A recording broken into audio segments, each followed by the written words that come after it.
Წვიანი საათები და ფიტნეს ტრეკერები ჩვენი ყოველდღიურობის განუყოფელი ნაწილი გახდა. ერთი შეხედვით ეს მოწყობილობები ჯანსაღი ცხოვრების წესის შენარჩუნებაში გვეხმარება. გვითვლის ნაბიჯებს, გვიკონტროლებს დილის რეჟიმს და ზომავს ჩვენს პულსს. თუმცა ამ პოზიტიურ ეფექტებთან ერთად საკუთარი ჯანმრთელობის მუდმივი ციფრული მონიტორინგი სერიოზულ ფსიქოლოგიურ რისკებსაც შეიცავს. საკუთარ ჯანმრთელობაზე გადამეტებული ფოკუსირება ხშირად არაჯანსაღ ობსესიაში, ანუ აკვიატებაში გადაიზრდება ხოლმე, რაც იწვევს შფოთვას.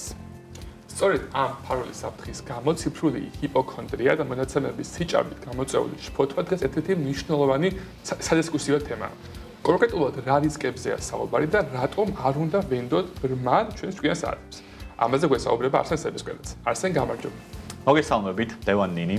დღესდღეობით smart საათები პოპულარობის პიკზეა, თუმცა ფსიქოლოგები და ნეირომეცნიერები სულ უფრო ხშირად საუბრობენ ეგრეთ წოდებული მონაცემებით გადაღლის პრობლემაზე.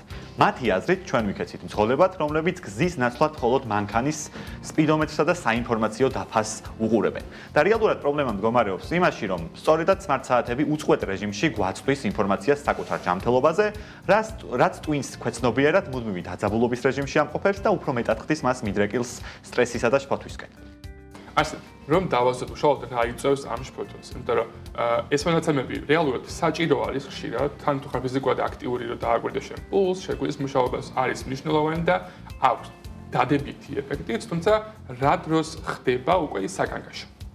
ჩვენ საკუთარ თავს smart საათების შემთხვევაში ხშირად ვაპროგრამებთ ისევ, რომ გამოდმებით ვინერვიულოთ საკუთარ ჯანმრთელობაზე. ამ ფაქტს პრინციპში უკვე კვლევებიც ადასტურებს, მაგალითად ამერიკის გულის ასოციაციის მიერ ჩატარებული კვლევის მიხედვით, ის ადამიანები, რომლებიც საკუთარ გულისცემას smart საათით მუდმივად აკონტროლებენ, უფრო მეტად ნერვიულობენ საკუთარ ჯანმრთელობაზე, ვიდრე ისინი, ვინც საერთოდაც არ იყენებს მაგალითად ამ ტექნოლოგიას. და მთავარი პრობლემა მდგომარეობს იმაში, რომ ის მონაცემები, რასაც smart საათი გვაწვდის, ხშირ შემთხვევაში არის არაზუსტი. მაგალითად, დამწვარი კალორიების მაჩვენებელი smart საათის შემთხვევაში ეს მაჩვენებელი 20%-იანი ცდომილებით აისახება ჩვენი საათების ეკრანზე, რაც მასზე დაყრდნობით კვების რაციონის დაგეგმას არაზუსტს ხდის. კიდევ ერთი პრობლემა არის ასევე ინტენსიური ვარჯიშისას, მაგალითად ხელის მოძრაობა და ოფლი აზიანებს და აფერხებს ამ smart საათის სენსორის მუშაობას, რაც საბოლოო ჯამში პულსაციის საბოლოო მაჩვენებელს საგრძნობლად ამახინჯებს. კიდევ ერთი პრობლემა არის დასვენების მონიტორინგი. ღრმა ძილის ფაზებს smart საათი მხოლოდ ვარაუდობს და ამ ღრმა ძილის ფაზებზე დაყრდნობით შემდგომ smart საათი გამოითვლის ენერგიის აღდგენის გულას. და სურათი არის ასეთი, რომ შეიძლება smart საათმა დილით გავიღვიძოთ, მაგრამ smart საათმა გვითხრას, რომ ენერგიის ნაკლებობა გვაქვს, მაგრამ დილით გავიღვიძოთ ენერგიულად. და სამწუხარო ფაქტი არის ის, რომ ადამიანები smart საათს უფრო მეტად უჯერებენ, ვიდრე საკუთარ თავს. ხო, აქეც საინტერესო ფაქტი არის, ეს არის ეგრეთ ნოცებოს ეფექტი, რომელიც არის პლაცებოს ეფექტის ვარცხეთგვარი საპირისპირო, რომელიც ნახულობთ ეკრანზე ამ მუდმივ შემაშფოთებელ ცვალებად იწვევს, რომელიც შეიძლება ნორმას ცოტა მაინც აცდეს, გონიერი რაღაცა გვჭირს.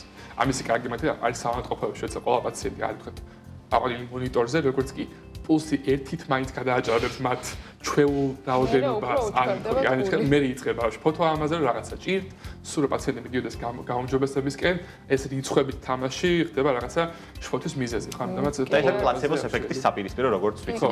ხშირად არის სხვათა შორის მეც უყოფილ არ მაგის მსხვერპლი, აღარ უფრო იმაზე, რომ მე ხშირად ვკითხულობ ხოლმე რაღაც კონკრეტულ დაავადებებზე, კორონავირუსის პერიოდში მქონდა განსაკუთრებულად გამძაფრებული, ანუ ბუნებრივი იყო, იმიტომ რომ ეპიდემია იყო, მაგრამ ხშირად არის ხოლმე რომ რაღაც დაავადებაზე ინფორმაციას რო ვეცნობი, მე სულ მგონია რომ მეც დამემართება, ან უკვე მჭირს და მე მიდის გადამოწმება ან ხელოვნურ ინტელექტთან, ან ლევანს შეიძლება ვკითხო და ძირითადად სულ ამ შფოთვებში ვარ მეც და საკმაოდ არასასიამოვნოა და ხშირად ბევრი მეგობარიც ყავს, ვისაც აი მსგავსი ისინი აქვს, რა ქვია, დამოკიდებულება, რომ ბევრს კითხულობს რაღაც კონკრეტულს და მე მირეკავს ხოლმე და მეუბნება, რომ აი თუდადვა მე მჭირდეს ეს და ხო, ხშირად ასეთი მოწყობილობები ნამდვილად ძალიან ბევრ ადამიანს ეხმარება, მაგრამ აი რაც ვახსენე და რაც საუბრობთ, რომ ხშირად ობსესიაში გადაისდა. სად გადის ზღვარი? აი როგორ შეიძლება რომ ამ მოწყობილობების გამოყენება თან იყოს სასარგებლო და თან აი ამ ობსესიასაც წავარიდოთ თავი.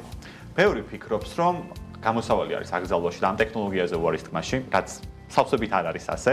გამოსავალი არის მასთან ჯანსაღი ურთიერთობის ჩამოყალიბებაში. ფსიქოლოგები რამდენიმე რჩევას გვიზიარებენ, რაც მე წავიკითხე. პირველ რიგში არის ერთი ასეთი რჩევა, რომ გამოვურთოთ შეტყობინებები. საერთოდაც არ არის საჭირო, რომ smart საათმა ყოველ წუთს და წამს მოგვაწოდოს ინფორმაცია ჩვენს ჯანმრთელობაზე. კიდევ ერთი ასეთი რჩევა არის ის, რომ დღის განმავლობაში სულ არ უნდა გვეკეთოს ეს smart საათი, რამდენიმე საათით ჩვენ სულ შევისვენებთ მისგან, ძალიან კარგი იქნება და ყველაზე მთავარი, უნდა მოусვინოთ საკუთარ ორგანიზმს. თუ მაგალითად დილით გაღვიძება გვიჭირს და ამისთვის საათი საათი გვჭირდება, მაღვიძარა გვჭირდება. საერთოდ უნდა მივხვდეთ, რომ ესე იგი ძილი გვაკლია და smart საათის სპეციალური აპლიკაცია ამ ყველაფერზე დასაკვირვებლად არ არის საჭირო. ანუ საკუთარ ორგანიზმს უნდა მოусმინოთ რა, ეს არის ყველაზე მნიშვნელოვანი. ხო, მაგრამ როგორც ხვდები, პირადი ექიმობა არ უნდა მივანდოთ საათს და შეიძლება რომ იყოს რაღაცა ტიპის მაკონტროლებელი ან დამხმარე, მაგრამ არა პირადი ექიმი. არ უნდა დაგვაუწყდეს, რომ ჩვენ ვართ ადამიანები და უნდა ვისწავლოთ ჩვენი სხეულის მოსმენა და არა მხოლოდ ამ smart საათზე რიცხვების კითხვა. კარგი, ასე დიდი მადლობა. ძალიან დიდი მადლობა ამ საინტერესო თემაზე როგორც საუბრისთვის. ყოველთვის. მადლობა.